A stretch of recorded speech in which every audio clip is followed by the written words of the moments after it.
Christophe Onodibio, bonjour. Bonjour. Et merci de nous accorder quelques minutes. Vous êtes, comme on le sait bien sûr, écrivain.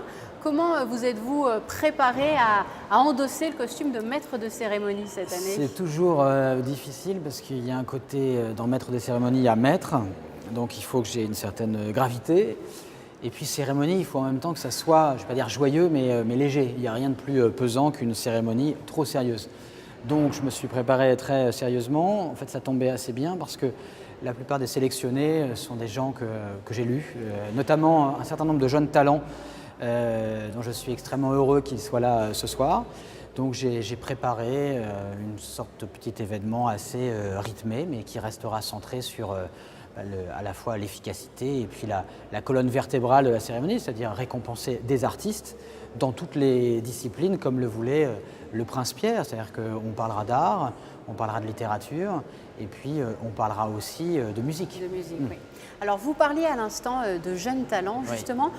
Pour l'écrivain que vous êtes, est-ce que c'est, on va dire, encourageant de voir des jeunes auteurs récompensés? Je pense notamment au coup de cœur des lycéens, par exemple. Oui, ça me touche beaucoup en fait, et je suis vraiment heureux d'être là aussi à cause de cette dimension, j'allais dire lycéenne.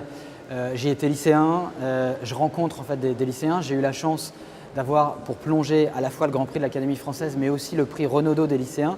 Et c'est vrai que j'aime bien le mentionner. Il y a eu l'Académie française, mais aussi le Renaudot des lycéens que j'ai eu l'occasion de rencontrer, avec lesquels j'avais pu parler de littérature. Et c'est essentiel, en fait. Il y a une dimension ce soir qui est la dimension de transmission. Certes, on récompense des auteurs, mais on récompense aussi, ou on célèbre plutôt, je dirais, une transmission. C'est-à-dire qu'il y a une chaîne. Moi, quand j'ai commencé, j'étais très heureux que des écrivains que j'admirais, plus âgés, plus anciens, reconnaissent, je ne vais pas dire un talent, mais une vocation, une envie de faire ça, un désir de faire ça.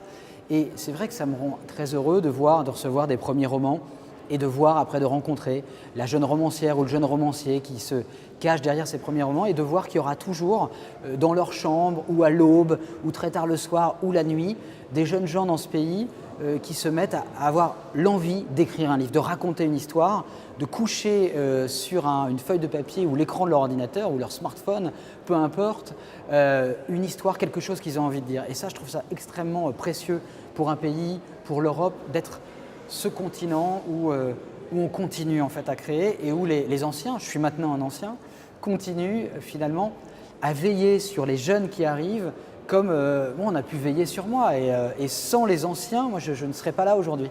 Alors vous disiez l'envie de créer un livre. Est-ce que vous, justement, en ce moment, vous avez déjà en tête quelques idées pour un prochain ouvrage? Oui, j'ai publié Croire au merveilleux au mois de mars. Il faut toujours plusieurs années avant d'écrire un nouveau livre. Mais en fait, ce que je trouve… Ça n'arrête jamais dans l'esprit. En fait, dans la tête. En fait, un livre, on l'écrit d'abord dans la tête. C'est-à-dire que là, vous voyez, avant d'arriver sur le chemin, je pense à mes personnages. Oui, j'ai une prochaine histoire qui va nécessiter un voyage que je vais devoir faire aussi, et qui tournera, comme toujours avec mes livres, autour de l'idée de transmission et d'étonnement. Voilà. Comment rester étonné face au monde tel qu'il se présente devant nous, ce monde parfois dur, mais qui est aussi riche de beauté, riche de merveilles, riche d'étonnement, et comment être attentif aussi à la génération qui vient. Voilà. Christophe Onodibio, une toute dernière question. Là, on parlait, j'allais dire, de future écriture. En ce moment, est-ce que vous pouvez un petit peu nous dire quels sont vos livres de chevet? Bien sûr.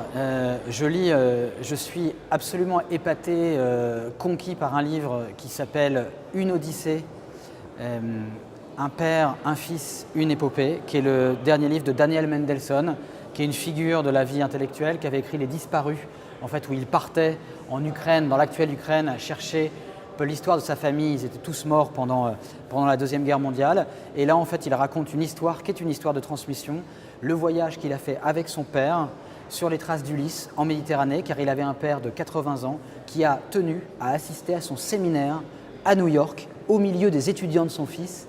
Et il était là pour converser avec son fils autour de cette histoire merveilleuse, qui à Monaco d'ailleurs sied parfaitement, qui est l'Odyssée, qui est une histoire méditerranéenne. Il y a ça, le livre de Kamel Daoud, Zabor, que j'adore aussi.